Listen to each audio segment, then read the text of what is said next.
വെടിക്കെട്ട് പകൽ വെളിച്ചത്തിൽ നിറങ്ങളില്ലാതെ അവസാനിച്ചെങ്കിലും തൃശൂർക്കാരുടെ പൂരം എന്ന ദേശക്കാരുടെ പകൽപൂരം നടക്കുകയാണ്. പൂരനഗരിയിൽ പാണ്ടിമേളം കഴിഞ്ഞ് ദേവിമാർ പരസ്പരം ഉപചാരം ചൊല്ലി പിരിയുന്നതോടെ ഈ വർഷത്തെ പൂരക്കാഴ്ചയ്ക്ക് തിരശ്ശീല വീഴും.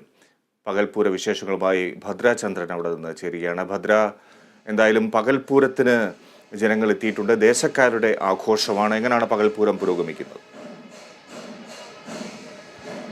തീർച്ചയായും ഫിജി, എന്തായാലും നമുക്കറിയാം കഴിഞ്ഞ ദിവസം വലിയ രീതിയിലുള്ള പ്രതിഷേധങ്ങളൊക്കെ ഉണ്ടായിരുന്നു തിരുവമ്പാടി വിഭാഗക്കാരുടെ ഭാഗത്ത് നിന്ന്.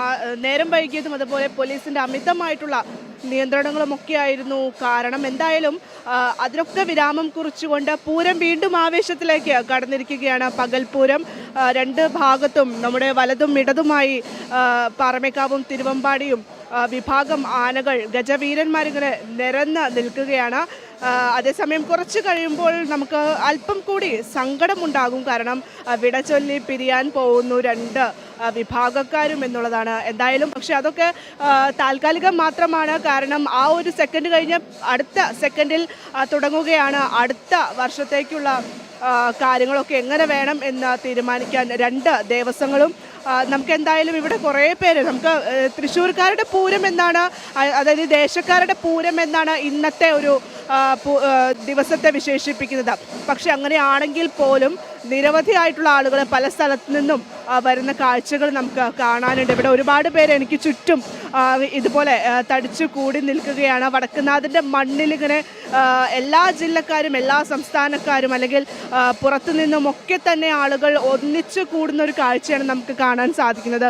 അപ്പോൾ ഇന്നലെ പൂരം കാണാൻ ആളുകൾ എത്തിയിരുന്നു. ഇന്നിപ്പോൾ സമാപന ചടങ്ങ് കാണാനും അതിൻ്റെ ലഹരി നുകരുവാനുമായിട്ടാണ് ഇത്രയധികം ജനങ്ങൾ ഇവിടെ വന്നുകൂടിയിട്ടുള്ളത്. നമുക്ക് ഇവരുടെയൊക്കെ പ്രതികരണങ്ങളിലേക്ക് കൂടി പോകേണ്ടതുണ്ട്. ചേട്ടാ, എന്താ പേര്? എൻ്റെ പേര് ബാബു. ഞാൻ പറൂര് ചെറായിന്ന് വരുന്നു.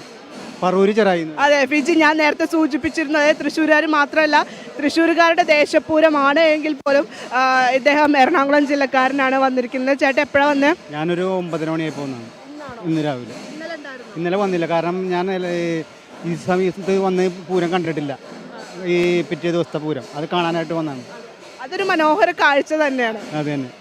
അത് ഇവിടെ ചെല്ലണ ഒരു ചടങ്ങുണ്ട്, അത് കാണാനായിട്ട് വേണ്ടി വന്നതാണ്.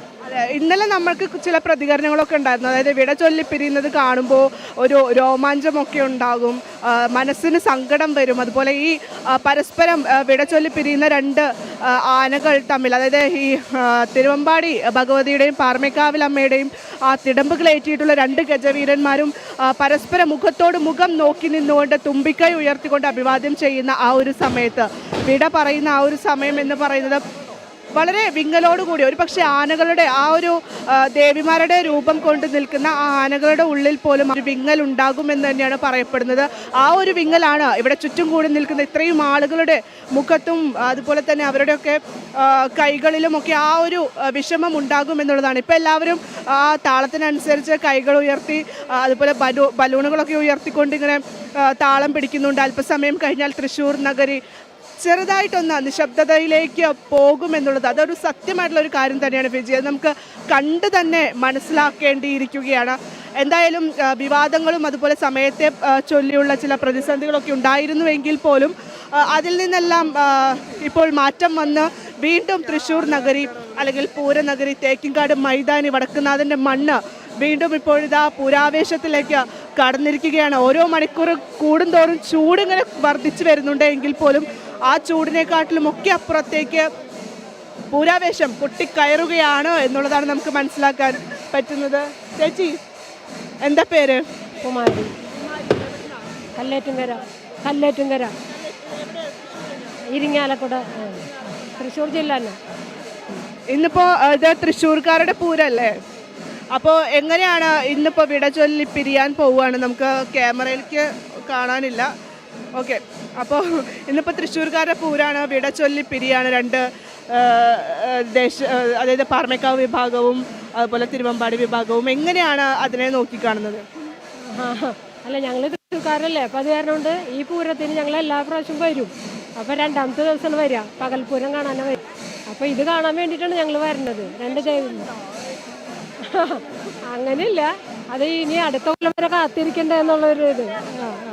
പക്ഷെ കാത്തിരിക്കേണ്ടതെന്ന് പറയുമ്പോഴും നമുക്കൊരു കാര്യം പറയാനുണ്ട്. അതായത് ഇന്നിപ്പോൾ ഇത് അവസാനിച്ചാലും അടുത്ത സെക്കൻഡിൽ അടുത്ത കൊല്ലത്തേക്കുള്ളത് ആരംഭിക്കുകയാണ്. അത് ശരി, മാറ്റം കാണാനും. പക്ഷെ ഇവിടെ വന്ന് കാണുന്നതിലും നല്ല ഞങ്ങൾ ടി വിയിൽ ഇരുന്ന് കാണുന്നതാണ്. അങ്ങനെ രണ്ടും കാണാൻ പറ്റും. പക്ഷെ ഇവിടെ വന്ന് നേരിട്ട് വെച്ചിട്ട് നേരിട്ട് കാണുന്നതാണ് എപ്പോഴും ആ ഒരു ഭംഗി നമുക്ക് മുഴുവനായും ആസ്വദിച്ചെടുക്കാൻ കഴിയുള്ളൂ. ടി വിയിലിരുന്ന് കാണുമ്പോൾ നമുക്ക് ഇത്ര ആവേശം ഉണ്ടാവില്ല. അതല്ലേ, ഇവിടെ നേരിട്ട് കാണുമ്പോഴേ ആ പൂരം കാണാനും കളയും അതുപോലെ കുടമാറ്റവും. പിന്നെ ഇന്നലെ ഉണ്ടായിരുന്നോ? ഇന്നലെ വന്നില്ല, ഇന്നലെ വീട്ടിലിരുന്ന് കാണുന്നത്. ഇന്നാണ് വരിക, എല്ലാ ദിവസവും രണ്ടാമത്തെ ദിവസം. അപ്പം അങ്ങനെയൊക്കെയാണ് വിശേഷങ്ങൾ. നമ്മുടെ തൃശ്ശൂർക്കാരുടെ ദേശക്കാരുടെ പൂരമാണ് ഇന്നിപ്പോൾ നടന്നുകൊണ്ടിരിക്കുന്നത്. ഇപ്പം നമ്മുടെ ഒപ്പം ചേർന്ന കുമാരി ചേച്ചി പറഞ്ഞതുപോലെ തന്നെ വളരെ എന്താ പറയുക, വീട്ടിൽ ഒരു സുഖം, അതെല്ലാം സുഖം നമുക്ക് നേരിട്ട് കാണുന്നതാണ് ഏറ്റവും സുഖം. ആ പൂരം മുഴുവനായും ആസ്വദിക്കാൻ കഴിയുക എന്ന് പറയുന്നത് നമ്മളെപ്പോഴും നേരിട്ട് പൂരം കാണുമ്പോഴാണ്. അതായത് വടക്കുന്നാഥിൻ്റെ മണ്ണിൽ ഇങ്ങനെ നിന്നുകൊണ്ട് അതിൻ്റെ ആ ഒരു മുഴുവൻ ആർജവം അല്ലെങ്കിൽ ആ മുഴുവൻ എന്താ പറയുക രുചിക്കൂട്ടുകളും നുകർന്നുകൊണ്ട് വേണം നമുക്ക് ഈ പൂരം ആസ്വദിക്കാൻ എന്നുള്ളതാണ്.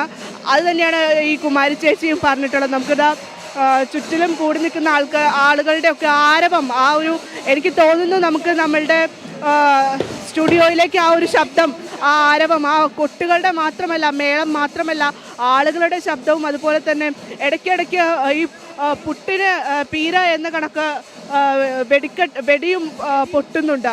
അതും ഈ കാണികളുടെ ആ ഒരു ശബ്ദവും എല്ലാം കൂടിയാകുമ്പോൾ ഫിജി തീർച്ചയായും നമ്മൾ ഓരോ പ്രാവശ്യവും പറയുന്നത് പോലെ തന്നെ എനിക്ക് തോന്നുന്നു ഡെസ്കിലിരിക്കുന്നതിനേക്കാൾ അല്ലെങ്കിൽ സ്റ്റുഡിയോയിലിരിക്കുന്നതിനേക്കാൾ ഞാനും കാളിദാസും ഒക്കെ ഇവിടെ ഭയങ്കര ആവേശത്തിലാണ്. എന്തായാലും തൃശ്ശൂർക്കാരുടെ പൂരം ഇന്നൊക്കെ സമാപിക്കുകയാണെങ്കിൽ പോലും നമ്മൾ ഉള്ളുകൊണ്ട് നിറഞ്ഞുകൊണ്ടാണ് എറണാകുളത്തേക്ക് തിരിച്ചു വരുന്നത്. കാരണം നമുക്കറിയാം അത്രമാത്രം പൂരം ആസ്വദിക്കുന്നുണ്ട് 2-3 ദിവസങ്ങളിലായിട്ട്. ആ സാമ്പിൾ വെടിക്കെട്ടിൻ്റെ അന്ന് മുതൽക്ക് ഇന്നലെ കുടമാറ്റം, അതുപോലെ തന്നെ ഇലഞ്ഞിത്തറ മേളം, മടത്തിൽ വരവ്, ഇന്നിപ്പോഴിതാ ഈ ഉപചാരം ചൊല്ലി പിരിയലടക്കം അതിൻ്റെ മുഴുവനായിട്ടുള്ള ഭംഗിയും ആസ്വദിച്ചുകൊണ്ടാണ് ഞങ്ങൾ എറണാകുളത്തേക്ക് മടങ്ങി വരുന്നത്. തീർച്ചയായും തൃശ്ശൂർക്കാരുടെ ഒരു ഭാഗ്യം അല്ലെങ്കിൽ ഒരു സ്വകാര്യ അഹങ്കാരം തന്നെയാണ് ഇന്ന് പൂരത്തിൽ പങ്കെടുക്കുക അല്ലെങ്കിൽ ആ വടക്കുന്നാഥിൻ്റെ മണ്ണിൽ നിൽക്കാൻ കഴിയുക എന്നുള്ളത്. നമുക്കിതാ ഇവിടെ ചില ചേട്ടന്മാരൊക്കെ നിൽക്കുന്നുണ്ട്, അവരോട് ചോദിക്കാം. ചേട്ടാ പേരെന്താ? സായികുമാറോ? ചേട്ടനെ കണ്ട ഇന്ദ്രൻസിന്റെ പോലെ ഉണ്ടെന്ന് ആരെങ്കിലും പറയാറുണ്ടോ? ഈ ചേട്ടനെ കണ്ട ഇന്ദ്രൻസിന്റെ പോലെ ഉണ്ട്, പക്ഷെ ഈ ചേട്ടന്റെ പേര് സായികുമാർ എന്നാണ്. എവിടുന്നാ വരുന്നത്? കണിമംഗലം ശാസ്താവിന്റെ അയൽവാസിയാണ്. ഞാൻ ഇവിടെ മണത്തിനപ്പുറം മുടിക്കോട് എന്ന് പറയും. മുടിക്കോട് വരാറുണ്ട്, എല്ലാ പ്രാവശ്യം വരാറുണ്ട്. കഴിഞ്ഞ പൂരത്തിനെക്കാട്ടിലും എന്ത് മാറ്റം ഇപ്രാവശ്യം ഉള്ളത്? കഴിഞ്ഞ പൂരത്തിനേക്കാളും നന്നായിട്ടുണ്ട്. എന്താ രണ്ട് കൂട്ടരും പൂരം പൂരം നന്നായിട്ടുണ്ട്. കഴിഞ്ഞ പ്രാവശ്യത്തെക്കാളും നന്നായിട്ടുണ്ട്. നമുക്കില്ലേ, ഇപ്പോൾ ചേട്ടൻ തൃശ്ശൂരുകാരനാണല്ലോ, നമുക്കറിയാം കഴിഞ്ഞ പ്രാവശ്യമൊക്കെ അത് സമയത്തിൻ്റെ കുറച്ച് പ്രശ്നങ്ങൾ വന്നിട്ടുണ്ടായിരുന്നു. അതായത് ഇന്നലെ ഇപ്പോൾ കുറേ സുരക്ഷയുടെ ഭാഗമായിട്ട് കുറേ നിയന്ത്രണങ്ങളൊക്കെ ഉണ്ട്. അപ്പോൾ രാത്രി വെടിക്കെട്ട് വൈകിയായിരുന്നു. ഇന്നിപ്പോൾ രാവിലെ ആയിരുന്നു വെടിക്കെട്ട് ഉണ്ടായിരുന്നത്. അപ്പോൾ കുറേ പേർക്ക് അത് ഭയങ്കര വിഷമം ഉണ്ടാക്കി. വിഷമം എന്ന് പറഞ്ഞു കഴിഞ്ഞാൽ നിരാശ. പോലീസിൻ്റെ പ്രശ്നമൊക്കെ പറഞ്ഞു കേട്ടത്, പോലീസ് പറഞ്ഞു അങ്ങനെ എന്തോ പ്രശ്നങ്ങൾ കേട്ട, അതുകൊണ്ട് ജനങ്ങൾക്ക് കുറച്ച് ബുദ്ധിമുട്ടുകൾ വന്നു. എന്നാലും വെടിക്കെട്ട് പൊട്ടിക്കാൻ പറ്റിയത് രാത്രി പൊട്ടാന്നുണ്ടെങ്കിൽ കുറച്ചും കൂടി ഭംഗി ഉണ്ടായിരുന്നു. അത് രാത്രി പൊട്ടുമ്പോൾ കുറച്ച് കളറും കാര്യങ്ങളൊക്കെ ഉണ്ടാവുമല്ലോ, അത് ഒന്ന് കുറഞ്ഞു, അത് മാത്രമേ ഉണ്ടായുള്ളൂ. ചെറുതായിട്ടൊന്ന് മങ്ങി, പക്ഷെ എന്നാലും ഇപ്പൊ കൊട്ടി കയറി തുടങ്ങി. കൊട്ടി കയറി തുടങ്ങി. മേളൊക്കെ നന്നാവുണ്ട്, നല്ല പൂരാവുണ്ട്. അതെ. അപ്പോൾ ഇനി അടുത്തൊരു ചടങ്ങ് എന്തായിരിക്കും നമ്മുടെ കേരള വിഷൻ്റെ പ്രേക്ഷകർക്ക് വേണ്ടിയിട്ട് തൃശ്ശൂരുകാരൻ എന്നുള്ള രീതിയിൽ ചേട്ടനൊന്ന് പറഞ്ഞു കൊടുക്കൂ? ഇതിപ്പോൾ ഇനി ഉപചാരം ചൊല്ലിപ്പിരിയലാണ്, അതിൻ്റെ ഒരു ഐതിഹ്യം അല്ലെങ്കിൽ അതിനെക്കുറിച്ചൊന്ന് പറയുമോ? പൂരത്തിനെ പറ്റിയിട്ട് പൂരം ഉച്ച സമയത്ത് ഇന്നലെ ഒരു മങ്ങലൊക്കെ വന്നു. അപ്പോൾ മഴ പെയ്യുന്നു വിചാരിച്ചു, പക്ഷേ അതൊന്നും ഉണ്ടായില്ല. പൂരം മേളം 2 മേളം നന്നായി, കുടമാറ്റം നന്നായി. അല്ല, ഇനിയിപ്പോൾ ഉപചാരം ചൊല്ലി പിരിയാണല്ലോ, ഇത് പിരിഞ്ഞു കഴിഞ്ഞാൽ പിന്നെ ഇനി അടുത്ത വർഷത്തേക്കുള്ള ഒരുക്കങ്ങളാണ്. ഉപചാരം ചൊല്ലി പിരിയല് അടുത്ത വർഷത്തേക്കുള്ള ഒരുക്കങ്ങൾ ഇന്നിപ്പോഴേ അതിനുള്ള ഡേറ്റ് പറയും. ഇപ്പോൾ ഇവിടെ ഉപചാരം ചൊല്ലി പിരിയൽ കഴിയുമല്ലോ. അത് ഡേറ്റ് എന്നാ പ്രഖ്യാപിക്കുക? ഇന്ന് പ്രഖ്യാപിക്കും. അടുത്ത വർഷത്തെ പൂരത്തിന്റെ ഡേറ്റ് ഇന്ന് പ്രഖ്യാപിക്കും. അങ്ങനെ പറഞ്ഞു കേട്ടിട്ടുണ്ട്. ഇപ്പം എങ്ങനെയാണെന്ന് അറിയാം. ഞാൻ ഇത് കാണാൻ വേണ്ടി വന്നതാ, ഉപചാരം പിരിയണത്. ഓക്കെ, അപ്പോൾ എന്തായാലും അതാണ് ഞാൻ പറഞ്ഞത്. അതായത് വിടച്ചൊല്ലി പിരിയുന്നു എന്നുള്ള ആ ഒരു സെക്കൻഡ് സമയത്തെ വിഷമം മാത്രമേ നമ്മുടെയൊക്കെ ഉള്ളിലുണ്ടാവുള്ളൂ. എന്തായാലും അത് കഴിഞ്ഞ് അടുത്ത സെക്കൻഡിൽ തന്നെ അടുത്ത വർഷം എന്നാണ് പൂരം നടക്കുക എന്നുള്ള തീയതി ദേവസ്വം ഭാരവാഹികൾ പ്രഖ്യാപിക്കുമെന്നാണ് നമുക്ക് ഇപ്പോൾ ഈ ചേട്ടന്മാരിൽ നിന്നൊക്കെ അറിവ് നമുക്ക് ലഭിക്കുന്നത്. എന്തായാലും അത് അങ്ങനെ തന്നെ ആകട്ടെ. മറ്റൊരു വിവരം എന്ന് പറയുന്നത് ഇപ്പോഴിതാ നമ്മുടെ തിരുവമ്പാടി ദേവസ്വത്തിൻ്റെ ആനകളും മറ്റൊരു വശത്ത് പാറമേക്കാവ് ദേവസ്വത്തിൻ്റെ ആനകളും അണിനിരന്നുകൊണ്ട് ഉള്ള പകൽപൂരം അതിങ്ങനെ കൊട്ടിക്കയറിക്കൊണ്ടിരിക്കുകയാണ്. അതിൻ്റെ ഉച്ചസ്ഥായിയിൽ അല്ലെങ്കിൽ അതിൻ്റെ ആ ഒരു പാരമ്യത്തിൽ അതിങ്ങനെ നിൽക്കുകയാണ്. എന്തായാലും ഓരോ വിരലുകളും നമുക്കിതാ കണ്ടാലറിയാം, ഇതാ ചേട്ടനൊക്കെ താളം പിടിച്ച് നിൽക്കുകയാണ്. അപ്പോൾ ഓരോ വിരലുകളും ഓരോ കൈകളും അവിടെ സ്ത്രീ പുരുഷ വ്യത്യാസമില്ല, ജാതിമത വ്യത്യാസമില്ല, ഒരു അതിർവരമ്പുകളുമില്ല. എല്ലാവരും പൂരം ആസ്വദിച്ചുകൊണ്ട് നിൽക്കുകയാണ്. ഈ ഒരു ചൂട് ഉണ്ടെങ്കിൽ പോലും. ചേട്ടാ പേരെങ്ങനെ? പേര് സുഭാഷ്. ഞാൻ പാലക്കാട് നിന്ന് വരികയാണ്.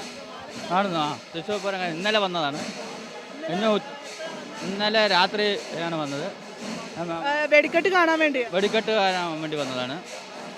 വെടിക്കെട്ട് കുറച്ച് നേരം വൈകിയല്ലോ, അത് കുറച്ച് പ്രശ്നങ്ങളൊക്കെ ഉണ്ടായി. പക്ഷെ രാവിലെയാണ്, അപ്പൊ ചെറുതായിട്ടൊരു നിറം മങ്ങി അല്ലെങ്കിൽ അതിന്റെ വർണ്ണത്തിൽ ആസ്വദിക്കാൻ കഴിഞ്ഞില്ല എന്നൊക്കെ പലരും പറയുന്നുണ്ട്. ചേട്ടൻ്റെ ഒരു അഭിപ്രായം? ശരി തന്നെയാണ്. എൻ്റെ അഭിപ്രായത്തിൽ അത് ശരിയാണ്. കാരണം എന്താണെന്ന് വെച്ചാൽ പൂരം എന്ന് പറഞ്ഞാൽ തൃശ്ശൂർക്കാരുടെ ഒരു ഇതാണ്. തൃശ്ശൂർക്കാർ അത് പോലീസുകാരുടെ പിന്നെന്താണ് നേരത്തെ തന്നെ ബ്ലോക്ക് ചെയ്ത തരം കൊണ്ടുള്ള പ്രശ്നങ്ങളാണ് ഉണ്ടായത്. ഞാനൊന്ന് ചോദിക്കട്ടെ, ചേട്ടനിപ്പോൾ പാലക്കാടുകാരനാണല്ലോ. പാലക്കാടുകാരുടെ സ്വന്തം പൂരം എന്ന് പറയുന്നത് നെന്മാറ വല്ലങ്ങിയ അല്ലേ? അപ്പോൾ അതിപ്പോൾ അടുത്ത് കഴിഞ്ഞു. ഏതാണ്? അതും ലോകപ്രസിദ്ധമാണ് നെന്മാറ വല്ലങ്ങി, ഒപ്പം തൃശ്ശൂർ പൂരം. ഇതിൽ ഏത് പൂരാണ് കുറച്ചും കൂടി നല്ലത്? നല്ല പൂരം തൃശ്ശൂർ പൂരം തന്നെയാണ്. കാരണം എന്താ വെച്ചാൽ വർണ്ണാഭരണമായ ഒരു പൂരം തൃശ്ശൂർ പൂരം തന്നെയാണ്. അതെ. അപ്പോൾ തൃശ്ശൂർ പൂരം തന്നെയാണ് പാലക്കാടുകാരുടെയും ഏറ്റവും ഇഷ്ടപ്പെട്ട ഉത്സവം തന്നെയാണ് പറയുന്നത്. അതിനൊരു കാര്യം എന്താണെന്ന് വെച്ച് കഴിഞ്ഞാൽ 3 ദിവസത്തെ പൂരമാണ്. നെന്മാറ വല്ലങ്ങി എത്ര ദിവസത്തെ പൂരം ചേട്ടാ? നെന്മാറ വല്ലങ്ങി ഒരു ദിവസം തന്നെയാണ്. അപ്പോൾ അത് ഒരു ദിവസത്തെ പൂരമാണ്. പക്ഷേ തൃശ്ശൂരിലേക്ക് വന്നാൽ 3 ദിവസം. അത് 3 ദിവസവും ഈ സ്വരാജ് റൗണ്ടും അതുപോലെ തേക്കിൻകാട് മൈതാനിയും ഈ തേക്കിൻകാട് മൈതാനിയിലൊക്കെ ഓരോ മുക്കിലും മൂലയിലും നിരവധി വിഭവങ്ങളാണ്. ഇതെല്ലാം രുചിച്ചുകൊണ്ട് പോകാമെന്നുള്ളതാണ് എല്ലാവരും വിചാരിക്കുന്നത്.